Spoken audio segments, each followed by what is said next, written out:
शांति। Hello, नमस्ते, सत श्री अकाल और सलाम। ट्रेजर ऑफ एक्सपीरियंसेस के एक नए एपिसोड के साथ हम आपके सामने शामिल हैं। आज हमारे साथ हैं दो विशेष हस्तियां जो अपने स्पिरिचुअल एक्सपीरियंसेस, कुछ इंस्पिरेशंस हमारे साथ शेयर करेंगे। आइए वेलकम करते हैं डॉक्टर स्वामीनाथन जी। ओम शांति। ओम शांति। प्रोफेसर गिरीश भाई जी, ओम शांति। ओम शांति। आपका शांति सरोवर में हार्दिक स्वागत है और आज हम आपकी कुछ स्पिरिचुअल जर्नी के विशेष अनुभव सुनना चाहेंगे। तो डॉक्टर स्वामीनाथन जी ने अपनी मेडिटेशन की यात्रा 26 साल पहले शुरू की। वे एक इंजीनियर रहे हैं और प्रोफेसर भी रहे हैं। और प्रोफेसर गिरीश भाई जी MBA के प्रोफेसर रहे हैं। आप डॉक्टर स्वामीनाथन जी के छोटे भाई हैं।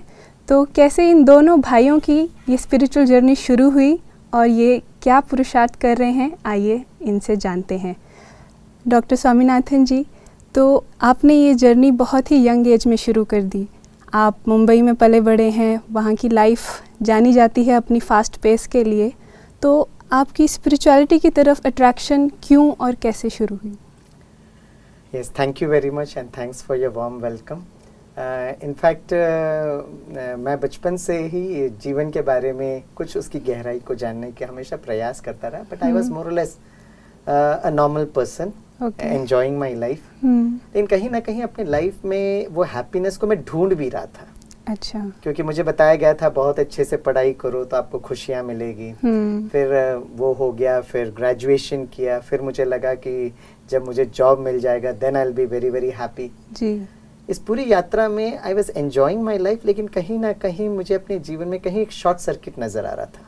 अच्छा। जो एवरलास्टिंग हैप्पीनेस या जो रियल हैप्पीनेस है उसको मैं जैसे खोज रहा था।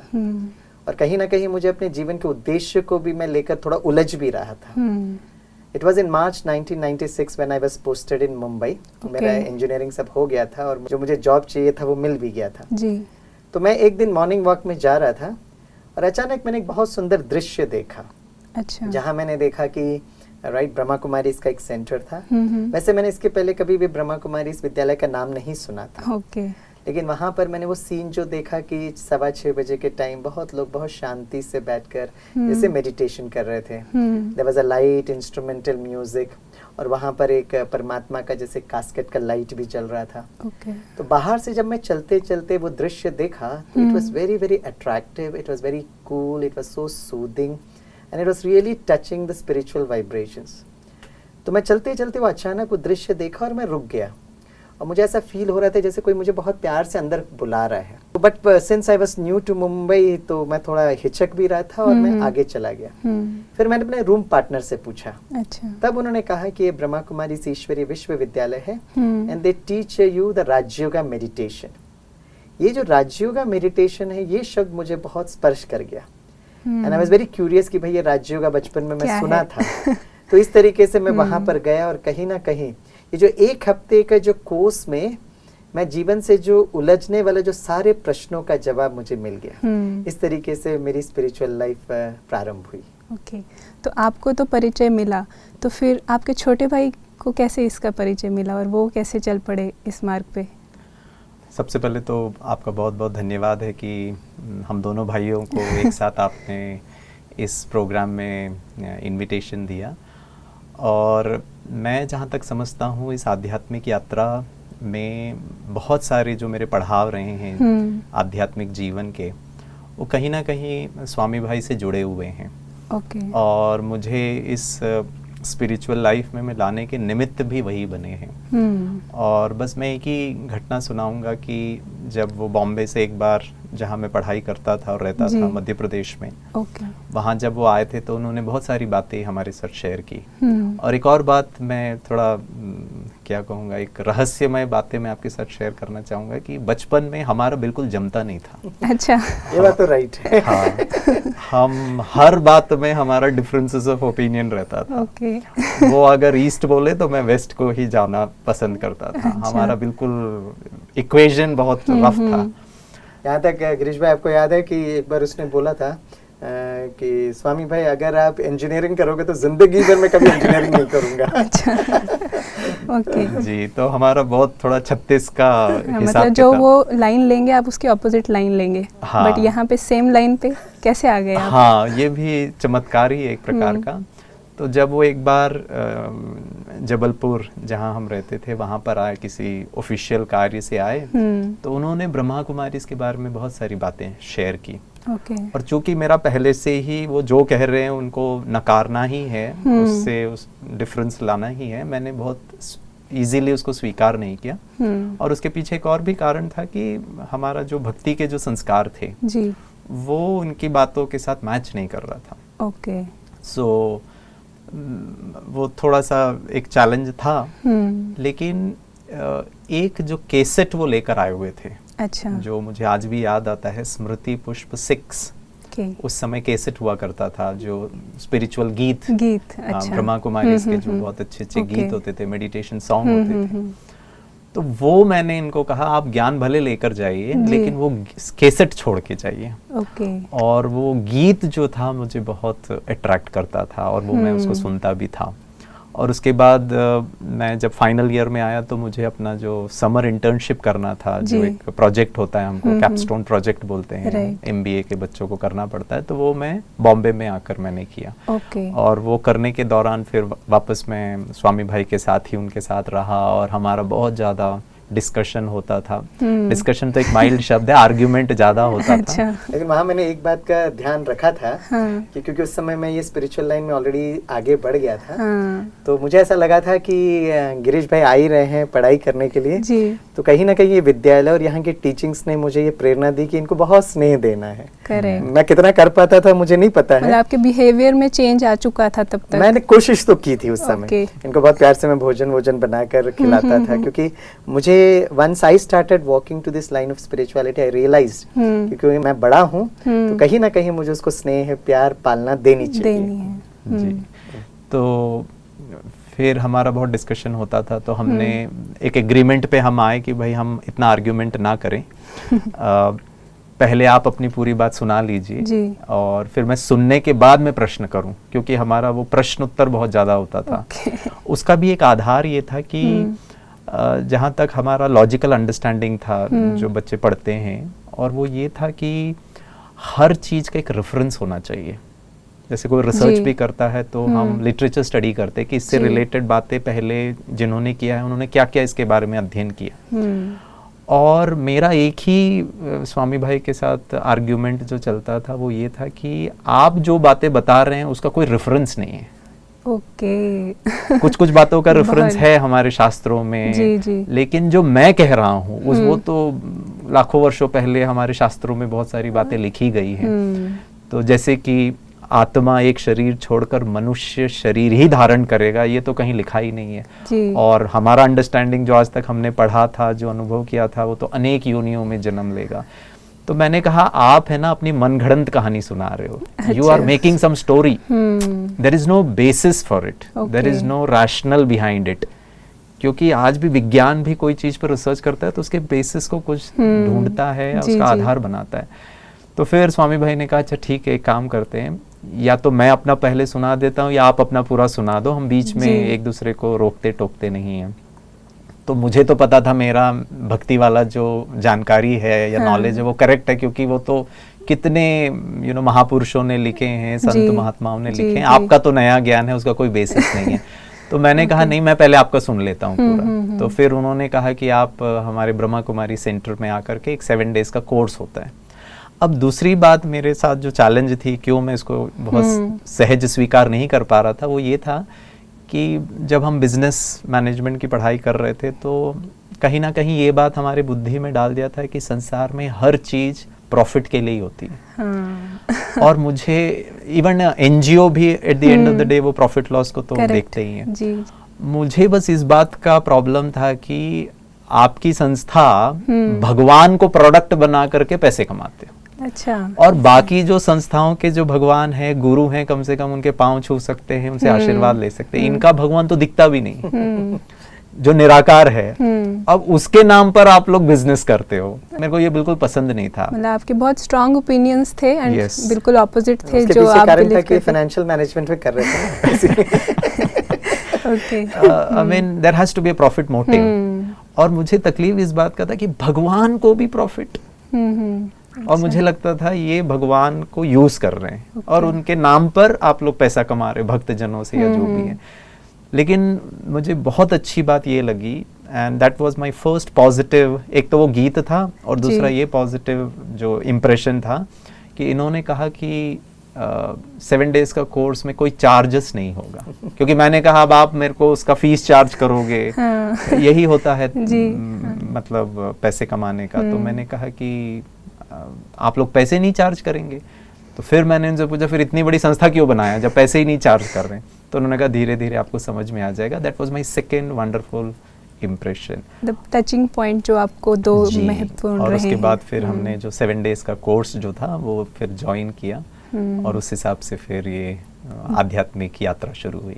तो आपको ये दो विशेष बातें इस संस्था की अच्छी लगी कि जो परमात्मा के प्रति अच्छे अच्छे गीत हैं वो आपको दिल को छू जाते हैं, और दूसरा कि यहाँ पे परमात्मा की जो ज्ञान है वो फ्री ऑफ कॉस्ट दिया जाता है। तो बहुत ही सुंदर। तो इस प्रकार आपने कोर्स किया, आई अंडरस्टैंड। तो फिर उसके बाद कुछ आपको विशेष ऐसा अनुभव हुआ जो फिर आपने इस मार्ग को कंटिन्यू किया और स्वामीनाथन जी के ही इन लाइन आप रहे? जी, उससे ही जुड़ी हुई कड़ी मैं आपको बताता हूँ। जब मैं ब्रह्मा कुमारी इसमें जब कोर्स करने के लिए गया, उसमें 2 विशेष मेरे बहुत अच्छे अनुभव थे।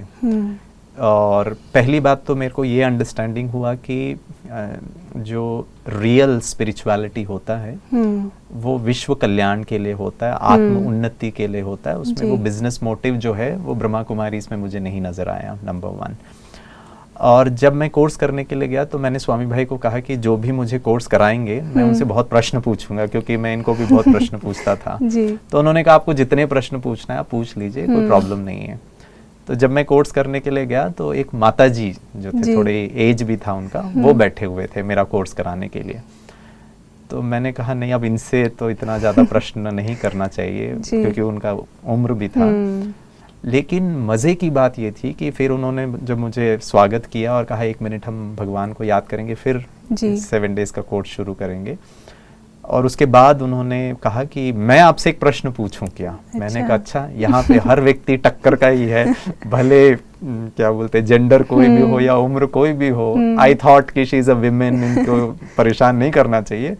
But then she asked me a question कि मैं आपसे प्रश्न पूछूं। मैंने कहा please go ahead. And believe me, जो मैं लॉजिक और रैशनैलिटी को यूज करता था उसी के आधार पर, मुझे नहीं पता था कि उनको मेरे बारे में इतना सब जानकारी है, लेकिन उन्होंने वही रैशनैलिटी, मैं जिस तर्क को आधार बनाता था ब्रह्मा कुमारी इसके ज्ञान को काउंटर करने के लिए, and she used the same psychological tool. उन्होंने मुझसे पूछा भगवान को मानते हैं? मैंने कहा हाँ। मतलब किसको मानते हैं? मैंने कहा 2-3 भगवान हैं। मैंने कहा हनुमान जी को मानता हूँ, अय्यप्पा हैं साउथ इंडिया में। तो बोला अच्छा, कितने समय से मानते? मैंने कहा जब से होश संभाला है तो करीब करीब हो गया होगा 15 साल के करीब। तो उन्होंने कहा आपके परम इष्ट कौन है? मैंने कहा हनुमान जी। तो फिर वो माता जी ने एक प्रश्न पूछा कि मान लीजिए आपका 15 साल हनुमान जी के साथ बहुत अच्छा संबंध है। मैंने कहा हाँ। तो मैंने कहा कि मेरे जो फ्रेंड्स थे वो नॉवेल्स पढ़ते थे, मैं गीता प्रेस की गोरखपुर की गीता पढ़ता था। वो मूवीज देखने जाते थे, मैं हनुमान के मंदिर में और अय्यप्पा मंदिर में जाता था। तो फिर वो माता जी ने प्रश्न पूछा कि मान लीजिए, हाइपोथेटिकली मान लीजिए, बीच में एक टेबल था कि मान लीजिए यहाँ पर हनुमान जी प्रकट हो जाए अभी के अभी, आप भगत की इच्छा पूर्ति के लिए, दर्शन के अर्थ वो यहाँ आ जाएं। मैंने कहा मान लिया जी। फिर वो माता जी ने पूछा कि हनुमान जी आपसे क्या बात करेंगे?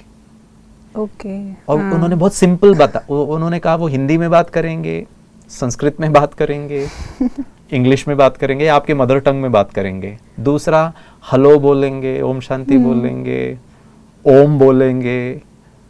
एंड बिलीव मी, मेरे पास उसका कोई जवाब नहीं था। आई वॉज लाइक, मेरे पास, मैं सोच ही रहा था। फिर वो माता जी ने कहा इसका तात्पर्य ये है, जिनके साथ आप 15 साल के साथ संबंध जोड़े हैं उनके बारे में आपको कुछ पता नहीं है। इसका मतलब आपका संबंध या दोस्ती जो है ना वो निरर्थक है। हाँ, उसका कोई आधार नहीं है, वन डे बिल्कुल, कम्युनिकेशन ही जी। है। You don't know anything about Hanuman ji, what will he speak, how he will address you. आपको बच्चा बोलेंगे, भगत बोलेंगे, बेटा बोलेंगे, और क्या किस बारे में आपसे डिस्कशन करेंगे।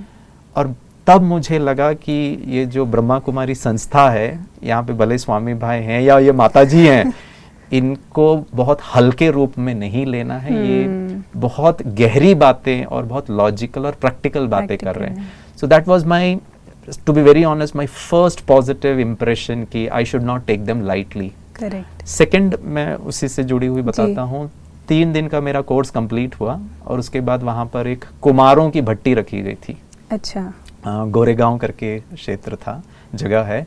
तो दीदी स्वामी भाई के साथ बात कर रहे थे कि भट्टी है, सैटरडे संडे 2 दिन का है, आपको जाना है। भट्टी माना लंबे टाइम के लिए मेडिटेशन का प्रैक्टिस करना। It is called as an intense meditation session. जो लोग काफी समय से ब्रह्मा कुमारीज में हैं, उनके लिए एक 2 डेज का रिट्रीट जैसा होता है। सारा दिन आप बैठ करके ज्ञान और योग करते हैं। बहुत इंटेंस वाइब्रेशंस होती है, उससे बहुत अच्छे अच्छे एक्सपीरियंस होते हैं, आत्मबल उसमें आता है। तो जब दीदी और स्वामी भाई डिस्कस कर रहे थे, मैं बाजू में खड़ा था। तो फिर वो वहाँ के जो निमित्त टीचर बहन थे सेंटर के, उन्होंने स्वामी भाई को कहा कि आप गिरीश भाई को भी लेकर जाइए। अच्छा। तो स्वामी भाई ने वहाँ की बहन को कहा कि ऑलरेडी बहुत सालों से मेडिटेशन कर रहे, उनके लिए है, इन्होंने तो अभी तो कोर्स ही कंप्लीट नहीं किया। तो वो दीदी ने स्वामी भाई को कहा, नहीं, भट्टी में गीली लकड़ी को भी आग लग जाएगी। अच्छा। तो मुझे ये नहीं समझ में आया कि कौन है गीली लकड़ी और ये भट्टी क्या है। तो मैंने कहा क्या बातें हो रही है। तो स्वामी भाई ने कहा नहीं नहीं, वो हम हैंडल कर लेंगे जी। और उसी दिन हम गए और मार्केट में से ये वाइट जो ड्रेस है, अच्छा, कुर्ता और पैजामा है, वो ले करके, सेकेंड डे जो सैटरडे था, हम सुबह सुबह वहाँ पहुँच गए। और जब वहाँ पहुँचे तो मेडिटेशन और सब चल रहा था। तो बस एक ही अनुभव मैं आपको सुनाता हूँ।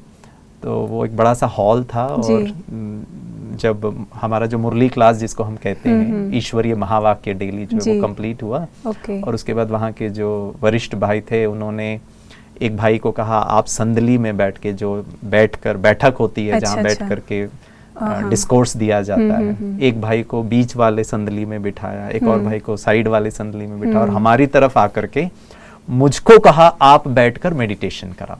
और सच में मेरा बीपी बढ़ने लगा। ये भाई को मेडिटेशन कुछ ज्यादा पता नहीं है और इसको उठाकर संदली में बिठा दिया। हाँ, और मेरे को समझ में ही नहीं आया कि मुझे करना क्या है। मेरे से तो अच्छे यहाँ पर मेडिटेशन करने वाले हैं, बट उस वक्त इतना शांत वातावरण था और वहाँ इतना कोई बातें नहीं करता था। तो मेरे बाजू में एक भाई थे, उन्होंने कहा उठो और जाओ।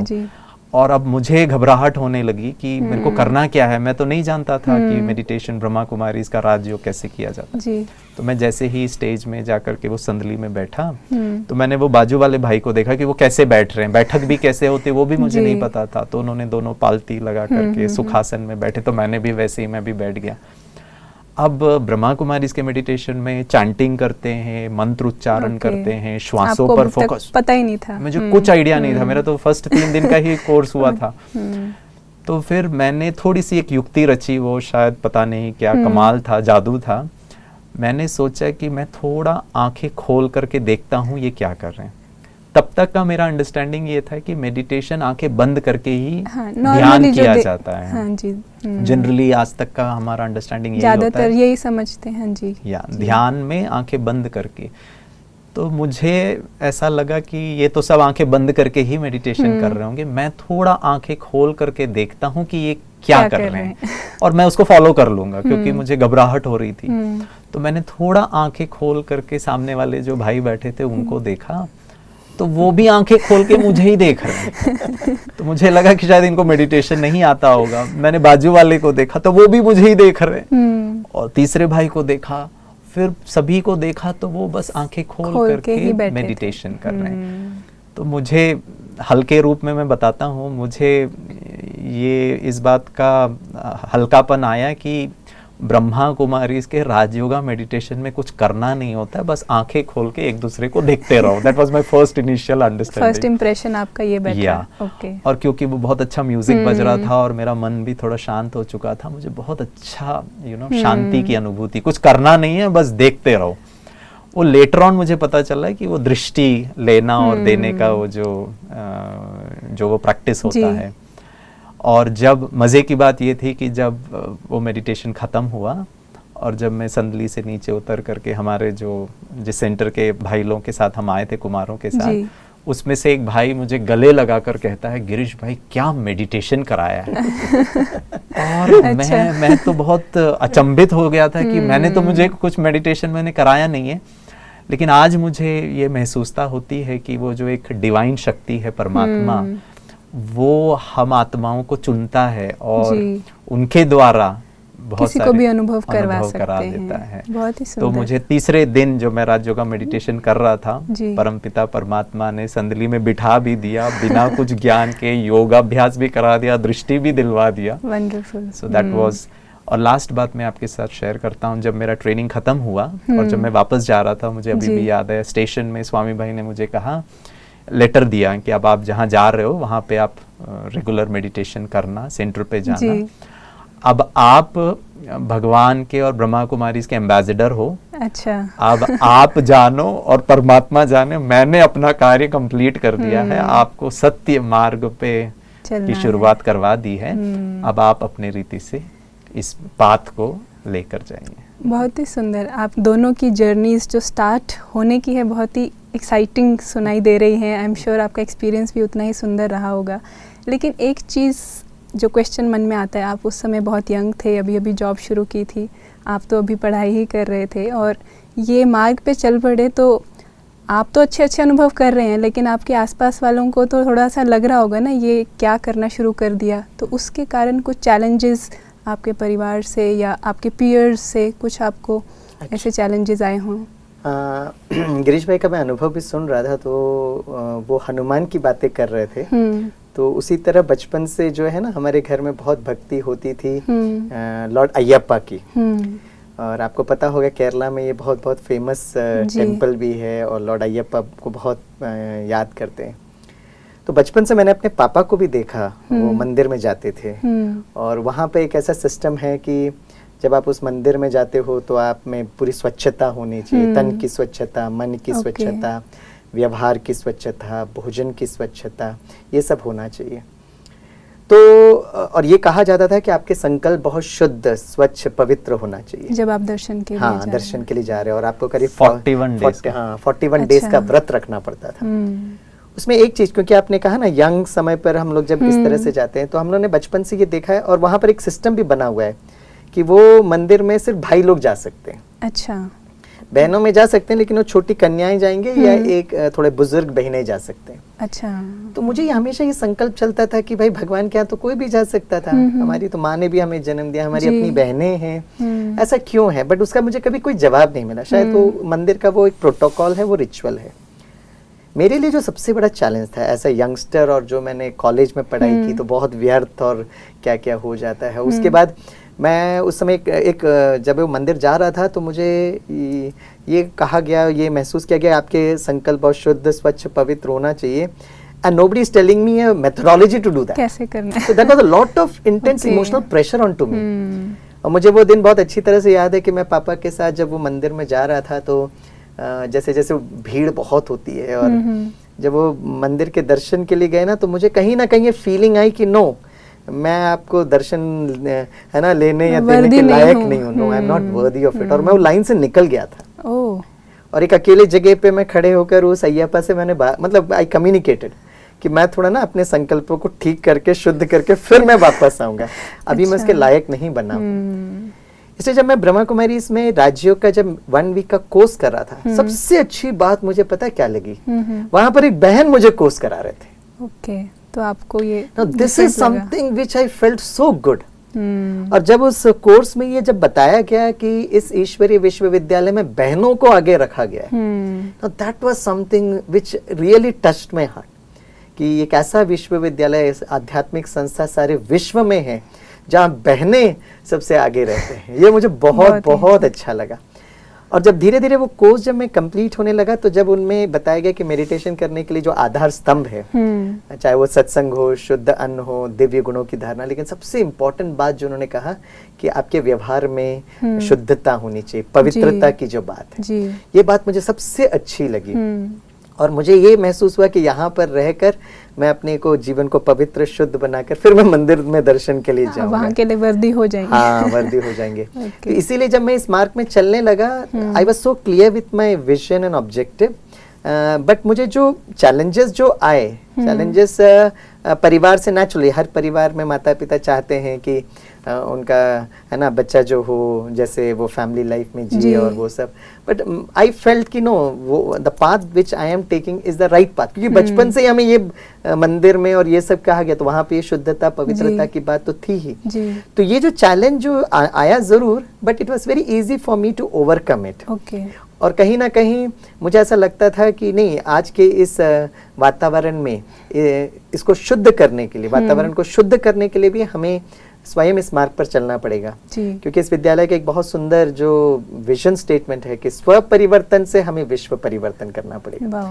एंड नेचुरली हम लोगों ने बचपन में ये भी पढ़ा था, क्लेanliness इज नेक्स्ट टू गॉडलीनेस। तो जब हमारे संकल्पों में वो शुद्धता पवित्रता होगी, तो आपके जहाँ आप ऑफिस में काम कर रहे हैं, कॉलेज में काम कर रहे हैं, सबके साथ आपका व्यवहार बहुत अच्छा होने लगता है। हाँ, इनिशियली बहुत लोग आपको टेस्ट जरूर करते हैं, they will try to taunt you with all your this one, but क्योंकि ये इतना हम लोग इंटरनली हमको अच्छा लगने लगता है कि वो जो चैलेंजेस, कोई बहुत बड़े चैलेंजेस हमको फील नहीं होते।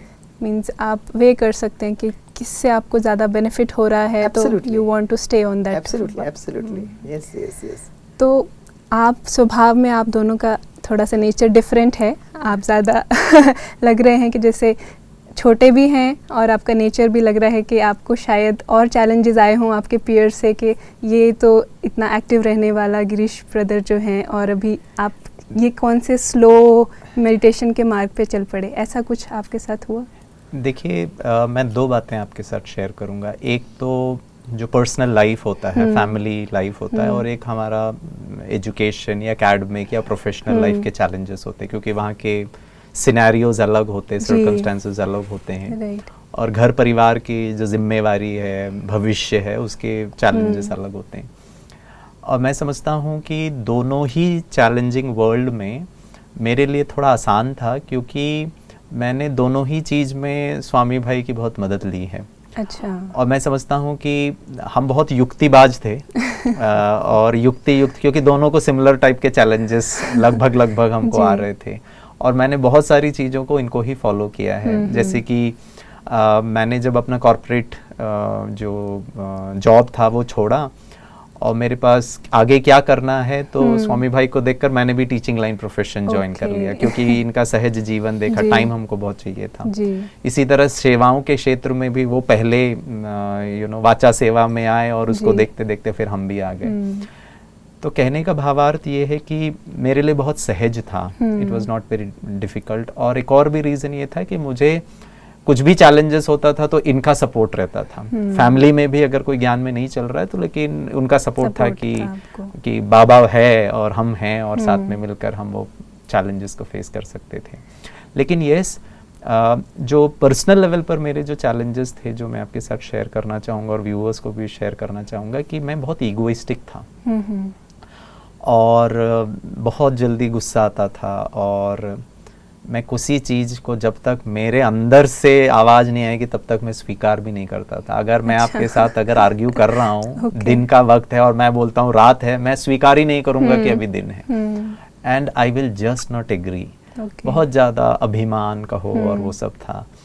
तो उस पर्सनालिटी से जो अभी बहुत हद तक वो सब जो गलतियाँ हैं या फिर जो गलत आदतें और स्वभाव संस्कार है, उस पर बहुत ज़्यादा जो है परिवर्तन हुआ है, और बहुत माइल्ड और स्वभाव बहुत सिंपल और इजी, जितना हम यथाशक्ति कर पाए हैं।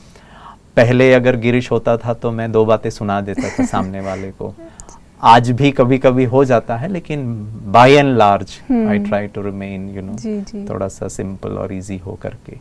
और वो जो परिवर्तन है, और उसका भी हमारे बीच जो आर्ग्यूमेंट होता था वो भी इन्होंने बहुत फेस किया है, मेरा जो गुस्सा और आर्ग्यूमेंटेटिव नेचर जो है, बट देन बहुत हद तक अभी उसमें सुधार हुआ है।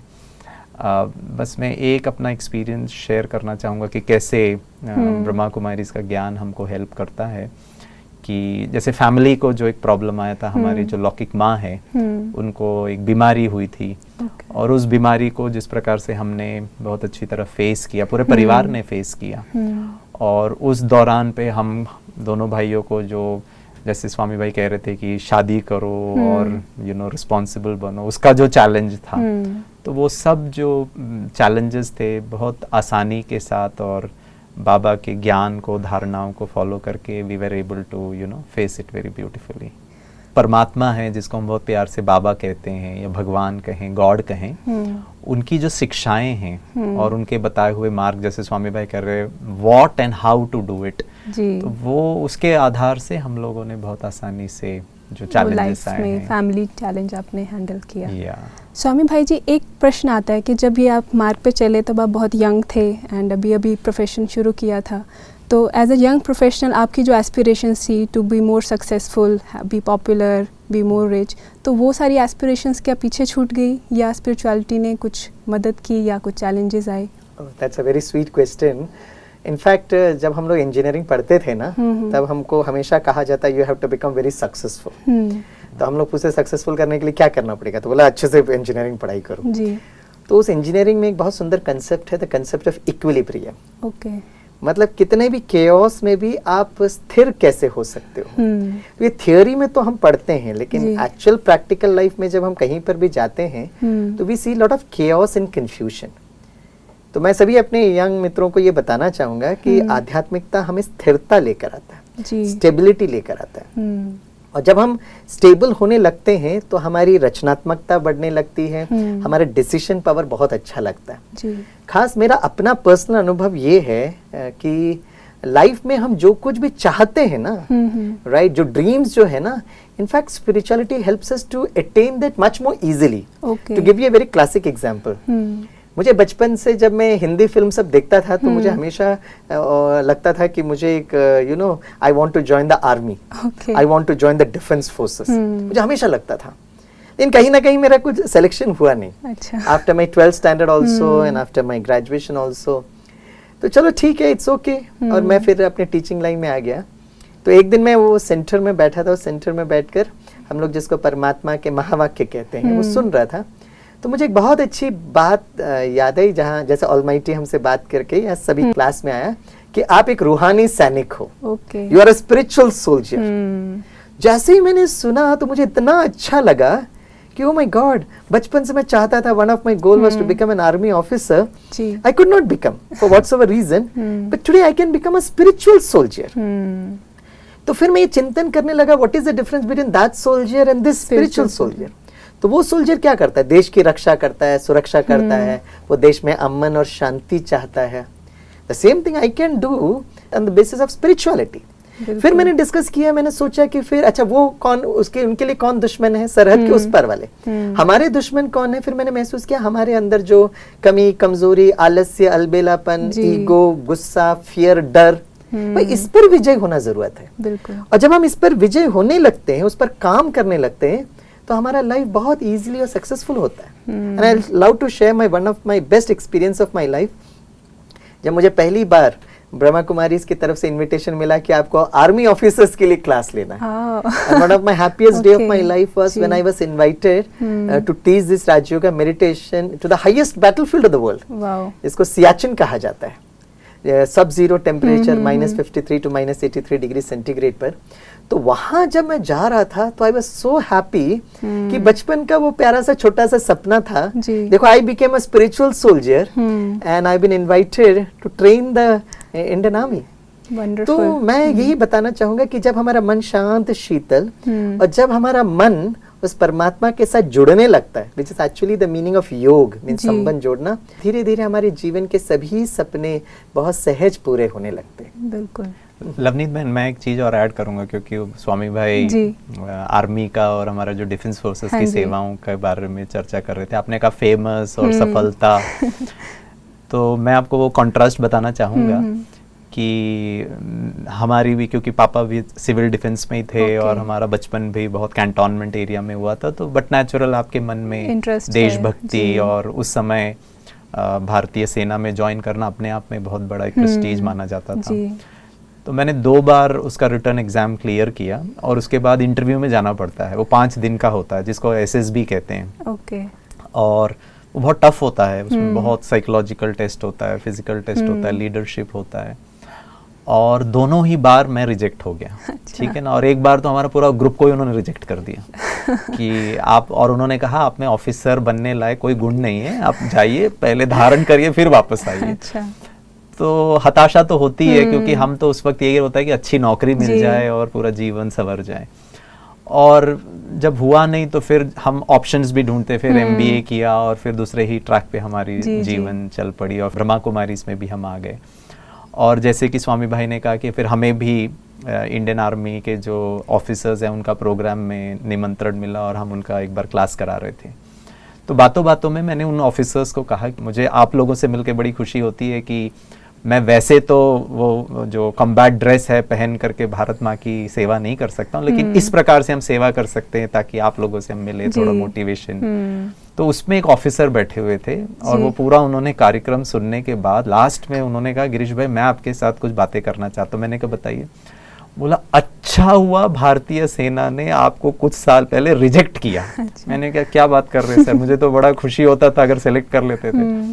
तो वो ये कह रहे थे कि अगर आप सिलेक्ट हो जाते थे तो आप हमको सलूट मारते थे, और क्योंकि आपको वहां पे सिलेक्ट नहीं किया इसीलिए आप ऐसे व्यक्तित्व बन पाए, आप में ये निखार आया, आप आध्यात्मिक बन पाए और इतनी अच्छी अच्छी बातें आप समाज के साथ शेयर करते हैं। तो कहने का भावार्थ ये है कि मैं समझता हूँ अगर आपके दिल बहुत साफ है और आप सचमुच में बहुत कुछ अच्छा करना चाहते हैं, तो just because you couldn't get into one profession doesn't mean the end of life. Life throws you very wonderful opportunities. और आज मुझे इतनी खुशी होती है जब भी हम जो सैन्य बलों के लिए हम कार्यक्रम करते हैं उनके चेहरे पे थोड़ी मुस्कुराहट लाते हैं तो उससे बड़ा सुकून मिलता है। और वही शायद स्वामी भाई कह रहे थे कि आंतरिक जो संतुष्टता है वही सफलता है। जी, बहुत ही सुंदर। मीन्स आपकी जो एस्पिरेशंस हैं वो पूरी हो जाती हैं एंड और भी अच्छे तरीके से पूरी हो सकती हैं। थोड़ा सा इंतजार करना पड़ता है, थोड़ा पेशेंस रखना पड़ता है, लेकिन लगे रहना पड़ता है, मेहनत करनी पड़ती है सच्चाई और सफाई से, तो हो जाता है। मतलब सोसाइटी को सर्व करने का चांस आपको किसी भी मार्ग पे मिल सकता है और आप दोनों ही भाई बहुत ही इस मार्ग पे चलकर सोसाइटी की सर्विस कर रहे हैं as a motivational speaker, as a guide, mentor. सबको मेडिटेशन का मार्ग उसका इंट्रोडक्शन दे रहे हैं ताकि वो भी एक्सपीरियंस कर सके। ये बहुत ही सुंदर सेवा आप कर रहे हैं। तो स्वामी भाई जी एंड गिरीश भाई जी, आप बच्चों के लिए बहुत वर्कशॉप्स करवाते हैं, तो उस यंग एज पर आप उनको स्पिरिचुअलिटी का क्या मैसेज देते हैं और उनको क्या इंस्पिरेशंस देते हैं? इनफैक्ट मुझे याद आता है कि once we were there in Navi Mumbai and doctor Kalam sir had come there to inaugurate the platinum jubilee anniversary of university. और हम लोग करीब 200-300 टीचर्स, प्रोफेसर्स उनके सामने थे। तो डॉक्टर कलाम ने एक बहुत अच्छी बात बताई थी। उन्होंने कहा एक छोटे से बच्चे के संस्कार को बनाने के लिए 3 लोग बहुत इंपॉर्टेंट हैं। अच्छा। And then he asked the audience कि भाई बताइए सभी कौन कौन है। Then he said the first is mother, उन्होंने पहला बोला जी। सेकंड तो सभी टीचर्स बोल रहे थे, he said no the second is a father जी।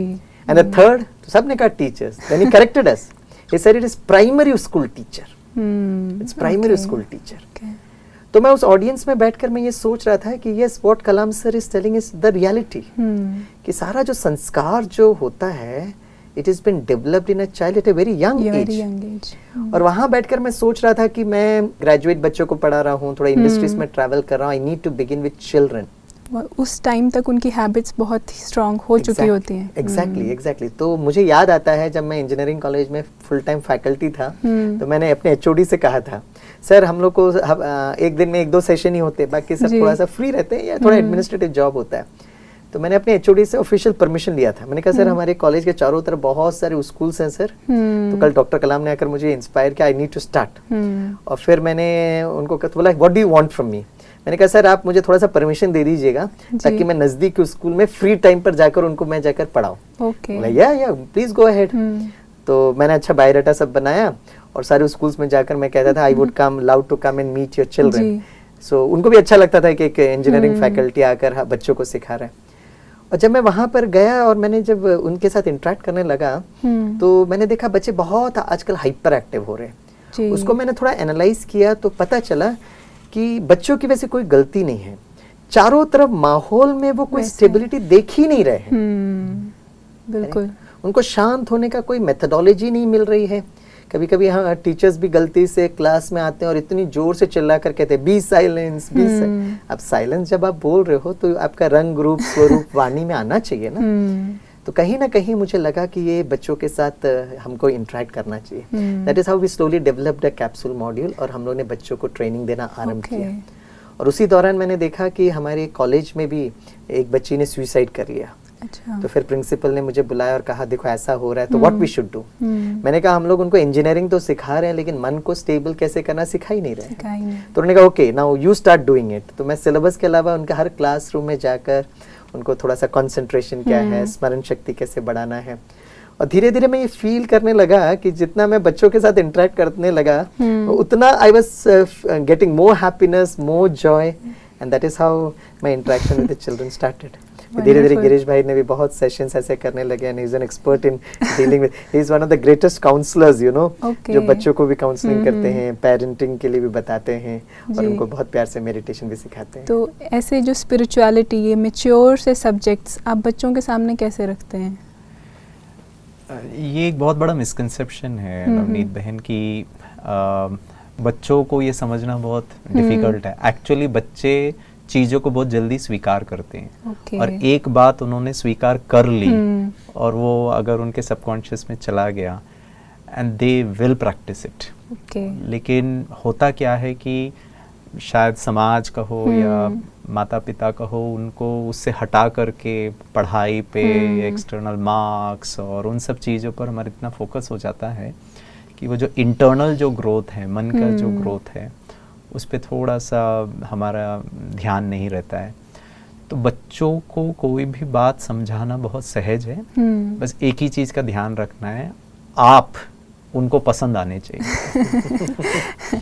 अगर आप पसंद आ गए, आप उनको बोलेंगे बैठो तो बैठ जाएंगे, खड़े हो जाओ तो खड़े हो जाएंगे, मतलब इट्स वेरी इजी। और आप पसंद तब आएंगे जब आप उनके लेवल पर जा करके उनसे इंटरेक्ट करेंगे। उनको मम्मी पापा बहुत बड़ा इंजीनियर और फिलोसोफर नहीं चाहिए, उनको उनके जैसा व्यक्ति चाहिए जो उनके लेवल पर जाकर उनके साथ इंटरेक्ट करे, मस्ती करे, खेले, और हम उनको ज्ञान भी सुना सकते हैं and they will listen to you, और बहुत प्यार से सुनते हैं बिकॉज दे लाइक यू। और किसी को कोई पसंद करता है, उनकी बातें सुनते हैं तो बहुत अच्छी तरह धारण करते हैं। आपने भी अनुभव किया होगा कि बच्चा उस स्कूल से घर जाता है और वो स्कूल में जो टीचर है, मैडम है, उसको बहुत पसंद आते हैं क्योंकि वो मैडम उसको बहुत अप्रिशिएट करते हैं, गुड मार्क्स देते हैं, उसको बहुत यू नो चॉकलेट्स वगैरह देते हैं। और घर में माँ कहती है कि ये बेटा तुम गलत पढ़ रहे हो, तो पता है बच्चा क्या कहता है, मेरी मैडम ने सिखाया है वो ही करेक्ट है, आप जो बोल रहे हो वो गलत है, क्योंकि मैडम से उसको वो पसंद आती है। तो कहने का भावार्थ ये है कि बच्चे बहुत इनोसेंट होते हैं और वो इनोसेंस में आप एक बहुत अच्छा जो कंसेप्ट है, एक आइडिया जो है जीवन के प्रति, वो इनग्रेन कराना it's very easy, provided you become a child, you leave your advice mode and you become like them, be with them, and then interact over a period of time. They will keep listening to you. It's very easy actually. And I think given the scenario, मतलब जैसे आपने बोला माहौल ही आजकल ऐसा है कि stability आसपास देखने को नहीं मिलती, उस टाइम पे ऐसे एग्जांपल्स घर में हो जो उस मैसेज को दे सकें, एंड आप जैसे अच्छे अच्छे मेंटर्स, फैसिलिटेटर्स मिले। तो करना चाहूँगा कि बीच में अभी जो कोविड का बहुत हुआ ना, और भारत सरकार कह रही थी कि now the next wave is going to hit children. Naturally सभी को बहुत डर भी था, फियर था, एंजाइटी था, और लग रहा था कि अगर बच्चे क्वारंटाइन में होंगे तो क्या होगा। तो I was there in a Zoom meeting for a parents teachers meeting. तो इंटरेक्शन हो रहा था कि बच्चों अगर अकेले में हो गए तो क्या करना पड़ेगा। तो मैंने बहुत प्यार से कहा, भाई you empower the mind through meditation. तो उन्होंने कहा अरे मेडिटेशन छोटे बच्चों को कैसे सिखाएंगे। मैंने कहा राजू का मेडिटेशन बहुत सहज है। बोला कैसे? तो हमने कहा वो बच्चों का एलकेजी सिलेबस है। जैसे एलकेजी सिलेबस में क्या होता है, ट्विंकल ट्विंकल लिटिल स्टार, मतलब हम सब चमकते हुए सितारे हैं। आत्मा कहो, सोल कहो, रूह, which is very peaceful, loveful, joyful, right. फिर कहते how I wonder what you are, ऊपर देखकर कहते भगवान मैं वंडर करता आप कैसे हो। and up above the world so high, like a diamond in the sky. और जैसे गिरीश भाई कह रहे थे ना, हम बस उनको ट्विंकल ट्विंकल लिटिल स्टार ही सिखा रहे थे, and they were able to understand it. वो उनको बहुत प्यार से समझ में आ गया. फिर हम लोग कुछ समय के बाद 4th 5th स्टैंडर्ड के बच्चों को बहुत प्यार से पूछते थे, बच्चे अकेले होंगे तो क्या होगा, क्या करेंगे? बोला हम मन से अपने माता पिता अगर दूर हैं उनको भी याद करेंगे, और मन से हम सर्व आत्माओं के पिता परमात्मा को भी याद करेंगे, because like a diamond in the sky. तो they are able to understand it so beautifully and easily. बस जैसे गिरीश भाई कह रहे थे, उनको उनकी भाषा में अगर हम समझाएंगे तो actually become very very easy.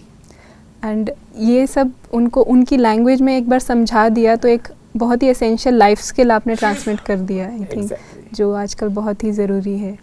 तो बहुत ही सुंदर रहा ये एक्सपीरियंस शेयरिंग जो आपने हमारे साथ शेयर किया. तो आज की इस श्रेणी को हम कंप्लीट करने से पहले हम चाहेंगे आप हमारे श्रोताओं के साथ कुछ मैसेज शेयर करें, specially for the young youth, कि वो स्पिरिचुअलिटी को या मेडिटेशन को क्यों अपनाएं. मैं आपके माध्यम से सभी अपने यंग दोस्तों को ये रिक्वेस्ट करूँगा कि अपने लाइफ में सक्सेस के साथ साथ हैप्पीनेस को भी एक्सप्लोर करो. ये बहुत बहुत इम्पॉर्टेंट है. और हैप्पीनेस को एक्सप्लोर करने के लिए अगर मैं सिंपल सा एक आपको बताऊंगा तो do 2 things in life. Number 1 is go and visit nature. प्रकृति के नज़दीक जाइए, because that will help you to be cool, calm, stable and thereby happiness. And number 2 is क्योंकि यंगस्टर्स को बहुत फेमस होने का मन करता है और यंगस्टर्स को लगता है कि हमेशा हम फेमस लोगों से मिलें, प्लीज़ डू दैट. बट आपके उस कैटेगरी में go and meet those people who are actually very very happy apart from being successful. और जब आप उनसे जाके मिलेंगे तो आप देखेंगे कि दोज पीपल हैव, जो खुश हैं वो एक्चुअली बहुत सफल भी हैं. राइट. तो अगर जब हैप्पीनेस की तरफ जाएंगे, स्टेबिलिटी की तरफ जाएंगे, in fact that itself is a meditative lifestyle. So I would request all of the youngsters to explore this beautiful journey of peace, love and happiness. Thank you. Girish भाई जी. मैं बस एक ही मैसेज कहो या एक छोटा सा टिप देना चाहूँगा कि जनरली यूथ का जो ओरिएंटेशन होता है वो बहुत कुछ हैविंग, पाना चाहिए जी, और बहुत कुछ डूइंग, और इसी में उलझे रहते हैं. क्या आगे क्या करें, आगे क्या करें, फिर हमको क्या मिलेगा, मार्क्स कितना मिलेगा, एडमिशन मिलेगा, हम क्या बनेंगे और आगे क्या करेंगे. तो ये चाहिए, बनना और करने के प्रोसेस में जो मैं हूँ उसको हम भूल गए. So we are trying to become something and then want to experience happiness, peace, love. मेरा यही संदेश रहेगा कि जो बीइंग है वो ओरिजिनली में बहुत पीसफुल है, बहुत पावरफुल है. तो थोड़ा सेल्फ केयर.